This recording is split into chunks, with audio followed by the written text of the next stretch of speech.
অনিয়ম দুর্নীতির কারণে দুর্বল হয়ে পড়া ৫টি শরিয়া ভিত্তিক ব্যাংক একীভূত করার উদ্যোগ নেয় অন্তর্বর্তী সরকার। পরিস্থিতি এমন হয়েছিল যে এসব ব্যাংক চাহিদা অনুযায়ী আমানতকারীদের টাকা ফেরত দিতে পারছে না।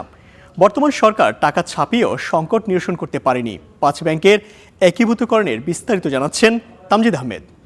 বিস্তারিত আলোচনার জন্য স্টুডিওতে উপস্থিত আছে ঢাকা বিশ্ববিদ্যালয়ের ব্যাংকিং অ্যান্ড ইন্স্যুরেন্স বিভাগের চেয়ারম্যান অধ্যাপক ডক্টর শহীদুল জাহিদ। আপনাকে স্টুডিওতে স্বাগত জানাচ্ছি।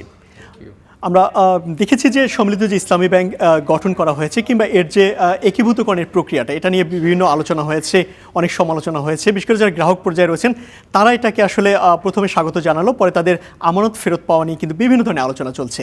পুরো একীভূতকরণের যে প্রক্রিয়াটা, এটাকে আসলে আপনি কীভাবে দেখছেন? না, প্রথমত আপনাকে ধন্যবাদ জানাই। বর্তমানে আজকে তো বিশেষ করে সম্মিলিত ইসলামী ব্যাংকের উদ্বোধন হওয়ার কথা ছিল। ইন্টারকন্টিনেন্টাল হোটেলের সকালবেলা একটি প্রোগ্রাম ছিল, যে প্রোগ্রামটি অনিবার্য কারণবশত এটা স্থগিত করা হয়েছে বা বন্ধ করে দেওয়া হয়েছে। যে কারণে আসলে বন্ধ করে দেওয়া হয়েছে সেটা আসলে কোনো সুখকর সংবাদ আমাদের জন্য নয়। আমরা যতটুকু জানতে পেরেছি যে নিরাপত্তাজনিত শঙ্কার কারণে এই অনুষ্ঠানটি আসলে স্থগিত ঘোষণা করা হয়েছে। নিরাপত্তার যে কথাটি এসেছে ইতিমধ্যে, সেটা হচ্ছে যে এই ব্যাংকের যারা সম্মানিত গ্রাহকবৃন্দ তথা আমানতকারী বৃন্দ, তারা তাদের আমানত ফেরত পাচ্ছেন না। এই ঘটনাটি কিন্তু আসলে নতুন কোনো প্রক্রিয়া না, এটা অনেক দিন ধরেই কিন্তু ইতিমধ্যে হয়তো বেশ বৎসরও পার হয়ে গিয়েছে, বেশ কিছু মাস পার হয়ে গিয়েছে। আমানতকারীরা কিন্তু ধৈর্য ধরে আছেন যে আসলে নতুন যে ব্যাংকটি পুনর্গঠিত হওয়ার কথা আছে বা ছিল, যা ইতিমধ্যে দৃশ্যমান হতে শুরু করেছে, এই ব্যাংকটি যখন থেকে এই কার্যক্রম পরিচালনা করা শুরু করবে, তারা অনেক দিন ধরে ধৈর্য ধরে আছেন, আশায় বুক বেঁধেছিলেন যে এখান থেকে হয়তো তারা তাদের চাহিদা মাত্র যে অর্থ আছে সেটা হয়তো তারা ফেরত পাবেন।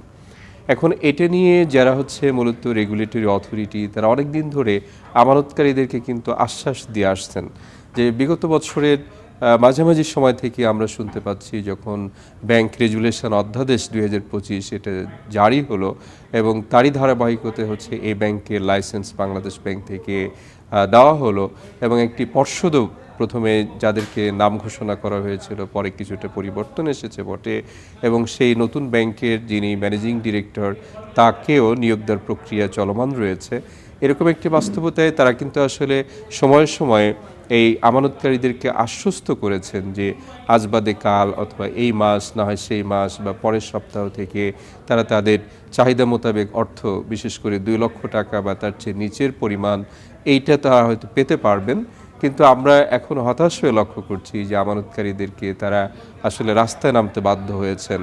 এগুলো আসলে যদি বাংলাদেশ ব্যাংক তথা নতুন এই সম্মিলিত ইসলামী ব্যাংকের যারা অথরিটি, কর্ণধার ব্যক্তিবর্গ, তারা যদি আগে থেকে একটু গ্রাউন্ড ওয়ার্ক করতেন, যদি আগে থেকে এই প্রেমিসটা তারা আসলে প্রস্তুত করে রাখতেন যে সত্যিকার অর্থে কত নাগাদ, কোন সময় নাগাদ হচ্ছে আমানতকারীদেরকে তারা টাকা ফেরত দিতে সক্ষম হবেন, এটা সুনির্দিষ্ট করে আসলে তারা কখনোই বলতে পারেন নাই। এবং এ কারণে আমানতকারীরা তারা কিন্তু আসলে তাদের কথায় কিন্তু এখন আর খুব বেশি আস্থা রাখতে পারছেন না। এটা আমাদের জন্য সেই যে আমানত ফেরত দেওয়ার প্রক্রিয়াটা কিন্তু আমরা দেখেছি যে চলমান রয়েছে। এখন সেটা কি আসলে যথেষ্ট, যে তাদের যে চাহিদা রয়েছে সেটা পূরণ না হওয়ার জন্য কি আমানতকারীদের এই যে আস্থাহীনতা তৈরি হয়েছে? না, ধীরে ধীরে এই অবস্থানটা আসলে জাতির সামনে, বিশেষ করে আমানতকারী, তারাও তো আসলে হিসাব নিকাশ করেন, তাদের সামনে কিন্তু আসলে দৃশ্যমান হতে শুরু করেছে যে বিষয়টা প্রথমে যতটুকু সহজ মনে করা হয়েছিল যে নতুন ব্যাংক হয়ে গেলে, আপনি ইতিমধ্যে আপনার এই টেলিভিশনে কিন্তু একটু আগে উপস্থাপন করলেন তথ্য যে 35,000 কোটি টাকা এটা পেইড আপ ক্যাপিটাল যাচ্ছে, যার মধ্যে সরকারি তহবিল থেকে তথা ট্যাক্স পেয়ার্স মানি থেকে 20,000 কোটি টাকা এবং হচ্ছে আমানত বিমা তহবিল থেকে সেখানে 15,000 কোটি টাকার একটু বেশি সেখানে হয়তো ইনজেক্ট করা হচ্ছে। কিন্তু এটা আপনার দেওয়া তথ্য মতে এই টেলিভিশনে একটু আগে উপস্থাপন করা হয়েছে, সেটা কিন্তু নগণ্য। কারণটা হচ্ছে এই সম্মিলিত ইসলামী ব্যাংক তথা এই ইতিপূর্বের যে 5টি ব্যাংক, এই 5টি ব্যাংকের যে আমানতকারীরা আছেন তাদের সম্মিলিত তহবিলের পরিমাণ কিন্তু প্রায় 1,95,000 বা 94,000 কোটি টাকার মতো। তো এত বিশাল সংখ্যক বা বিশাল পরিমাণ যে তহবিল, এটা কিন্তু আসলে বাংলাদেশ ব্যাংক বলেন বা সরকার এই মুহূর্তে ফেরত দেওয়ার জন্য প্রস্তুত নয়। এবং এই ব্যাংকগুলো আসলে ফেরত কোথায় থেকে দেবে? কারণটা হচ্ছে যে তাদের বিজনেসটা কিন্তু চলমান নাই। বিজনেস বলতে আমরা বুঝাচ্ছি যে তারা যে এই আমানতের অর্থই তো তারা বিনিয়োগ করেছেন এবং বিনিয়োগলব্ধ যে তহবিল ফেরত আসার কথা মুনাফা সহযোগে, যেটা হচ্ছে মূলধন সহকারে, বলে সেটা তো আসলে ফেরত আসছে না।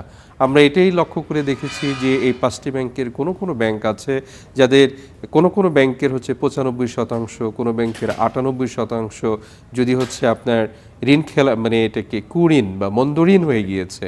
তো এই অবস্থায় তো মানে তাদের কাছ থেকে টাকা ফেরত পাওয়ার সুনির্দিষ্ট কোনো পরিকল্পনা নেই।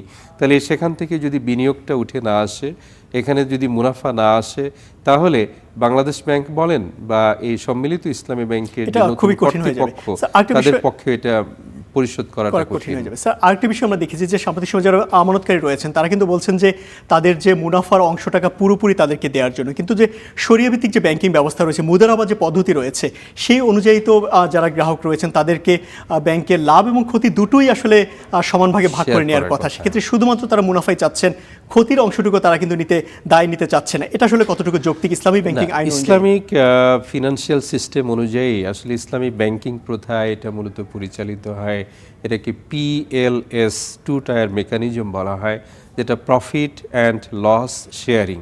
এক কথায় আমরা বলে থাকি PLS। এখানে যিনি টাকাটা গচ্ছিত রাখেন কিছুটা নিরাপত্তার জন্য, কিছুটা মুনাফার আশায়, তাকে আমরা এই ইসলামিক ব্যাংকিং পরিভাষায় বলি সাহেব ই মাল, মানে হচ্ছে এই তহবিল এর মালিক। এবং যার কাছে গচ্ছিত রাখা হচ্ছে তথা ব্যাংক অথবা ব্যাংকের যে কর্তৃপক্ষ, তাদেরকে কিন্তু আমরা বলি মুদারিব, অর্থাৎ এই তহবিলের ম্যানেজার। এখন প্রশ্ন জাগে যে সাহেবী মাল এই PLS মেকানিজমে প্রফিট এবং লস দুইটাই শেয়ার করবেন কিনা।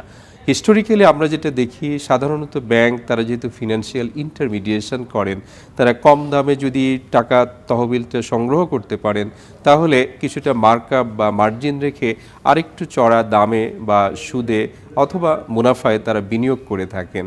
তো সুতরাং ব্যাংকের খুব বেশি আসলে লস হওয়ার কথা না। এই ধারাবাহিকতায় ইতিপূর্বে ইসলামী ব্যাংক বলেন বা কনভেনশনাল ব্যাংক বলেন, তারা কিন্তু হিস্টোরিক্যালি প্রতি বৎসর তারা প্রফিট করেছেন এবং তার একটা অংশ কিন্তু হচ্ছে আমানতকারীদের সাথে শেয়ার করেছেন, এবং একটা সঞ্চিতি বা একটা তহবিলও কিন্তু গড়ে রাখা হয়, যাতে করে কোনো বৎসর যদি এখান থেকে লস হয়, বলে যাতে করে তারা মুনাফা এখান থেকে শেয়ার করতে পারেন।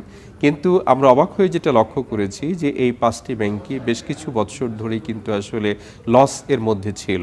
বিশেষ করে এই জুলাই আগস্ট 2024-এর পট পরিবর্তনের পরে মূলত হচ্ছে এই তথ্যগুলো জনসমক্ষে চলে এসেছে।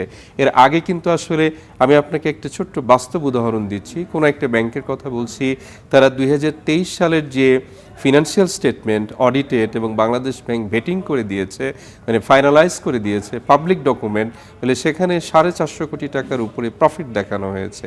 এই পট পরিবর্তনের পরে যে নতুন পর্ষদ গঠন করে দেওয়া হলো, সেই পর্ষদ এসে যখন সন্দেহ জাগলো যে এত বেশি টাকা যেখানে প্রফিট হয়েছে, সেই ব্যাংকের অবস্থা তো এরকম দেউলিয়ার পর্যায়ে যাওয়াটা আসলে সন্দেহজনক, তখন তারা স্বপ্রণোদিত হয়ে তারা হচ্ছে এটাকে রিঅডিটে দিল, এবং যারা ইতিপূর্বে 5ই আগস্টের পূর্বে হচ্ছে অডিট করেছিল, সেই অডিট ফর্মে তারা হচ্ছে নতুন করে যখন অডিট করলেন, দেখা গেল যে প্রায় 250 কোটি টাকার উপরে লস হয়েছে। তাহলে আপনি চিন্তা করেন যে কোনো একটা মাঝারি সাইজের বা ছোট একটা ব্যাংকের অবস্থার কথা আমি বলছি, যারা মুনাফা তো হয়নি, যেখানে লস হয়েছে কিন্তু মুনাফা হিসেবে দেখিয়েছেন। যখন মুনাফা হিসেবে দেখিয়েছেন, তখন তারা সঙ্গত কারণেই তারা ডিভিডেন্ড ডিক্লেয়ার করেছেন, ট্যাক্স পে করার জন্য তারা হচ্ছে প্রস্তুতি নিয়েছেন, বা কর্মচারী কর্মকর্তাদের বোনাস দেওয়ার জন্য তারা হচ্ছে প্রস্তুতি নিয়েছেন। কিন্তু যখন হচ্ছে রিঅডিটেড ফাইন্যান্সিয়াল স্টেটমেন্ট আসলো, তারা তো আসলে লস করেছে। এখন লসের ভাগিদার সঙ্গত কারণেই ইসলামিক ব্যাংকিং মেকানিজম যদি আমরা বলি, তাহলে কিন্তু আসলে এই আমানতকারীদের তথা সাহেবী মাল যারা এই তহবিলের যারা মালিক, তাদের সাথে শেয়ার করা, বন্টন করার কথা। কিন্তু এখানে একটা যুক্তিও আছে যে এই লস এর মূল কারণটা কি।